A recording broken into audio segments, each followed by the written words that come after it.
Hello, welcome to Teach Me Software.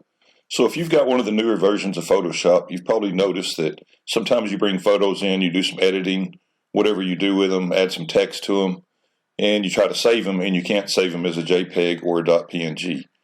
So I found two fixes. One of these is pretty popular. It's all over YouTube, the internet, the one easy way to fix it. There's another one that there's an advantage to saving it this other way that I've kind of figured out on my own. So I'm going to show you both ways and what the advantage would be of the way that I figured out. So the first thing we're going to do, we're going to go up here to File and Open, and I got a picture of my dog. So we're going to open that in there, and then we're going to just do a little bit of editing to this picture. So we'll just do a crop real quick. And let's see, we'll move him up. I'm going to leave a little bit of space at the top because I'm going to add some text across the top. So we'll right click and we'll crop. So we got a 16:9. And in this photo, it's a .heic, and that is a format that Apple uses. I think it's so it doesn't take as much room on your phone, but so much storage space. I'm not really sure for sure what the point of that extension is, but anyway, that's an Apple product. So this phone was taken on an iPhone, so that's why it has that extension. So if we come in here with just that picture and we go to File and Save As, it gives us all these options. We can still save this as a JPEG because that's essentially what it was when it came in. So that's not a problem, but where you end up with a problem, we're going to cancel that. We're going to modify this picture a little bit. So we're going to add some text to it. And we're just going to add his name on here. So I should have changed the format first. Let's change it to white where it shows up. And then we'll make that's a really small font. So let's pick another font that's bigger. And we'll go with this American. I love this American Captain font. And we'll go. So we're just going to add his name on there. Okay. So we can move that around a little bit where we want to do. So we're just going to put that. So that's the dog's name's Tito.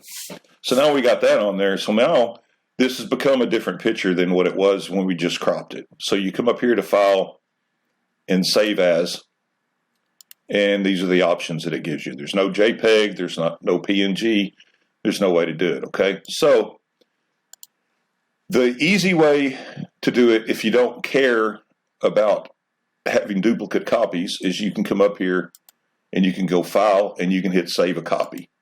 And when you hit Save a Copy and open this up, you get all your formats that you used to have in the older versions of Photoshop. So right here, it changes the name to Tito Copy JPEG. So we're going to go ahead and save that.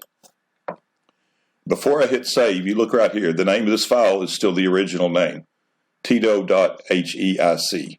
So when we hit OK to save it, it's still here. So this is still the original file. It is not saved in Photoshop as that file. So anytime you make changes to it, you're going to have to save it as a copy, and you're still going to have you're going to have duplicate files.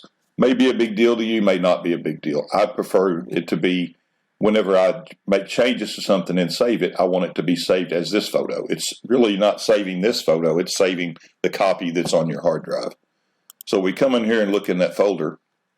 Now we have this Tito.heic, which is our original file, and now we have the Tito copy as a JPEG. So we go back into our Photoshop. So I'm going to show you another way to do this. So the problem with this is when it was just this photo, it would save fine as a JPEG because it came in essentially as a JPEG. That .heic works just like a JPEG. It allows you to save as that same file. When we added the text onto this photo, or if you add any other layers, you do some kind of editing or something like that, if you look over here, now we have two layers. We have the background layer, which is this picture, and now we have a text layer, which is the word Tito. So this is what is keeping you from being able to save this as a JPEG or a .png. So once you get all your modifications made, another way you can do this to where it will save, you can just do a save as, not save as a copy. This is what I kind of figured out on my own. So click on one of these layers, hold the Shift button down, click the other one, highlight both layers. If you click on the top one, it brings everything up. If you click on the background, it brings this one up. So right-click it on the background layer, and right here you have a Merge Layers. So you click Merge Layers. Now merge this text onto the background layer. And now when you come up here and you hit File and save as, now you have all your options again. So we'll go ahead and save this one as a JPEG. It already defaulted to JPEG. So we'll go to Tito JPEG, hit save, hit OK. Now when you look, we'll look in our downloads folder. And I'm sorry, we look in the folder that I made for this. Now we have the Tito.jpg, which is the one we just saved. So it's got that in there. And then when you look up here, your actual file that you have open in here is this Tito.jpg. So may be a big deal, may not be a big deal, but two different ways. If you need to get it saved as a JPEG or a PNG, there's two different ways you can do it. Anyway, I appreciate you watching. If you've got any other stuff on Photoshop you'd like to know, send me put a comment down at the bottom, and I'll see if I can get something up for you. Appreciate you watching. Please like, please subscribe, please share my videos. Thank you.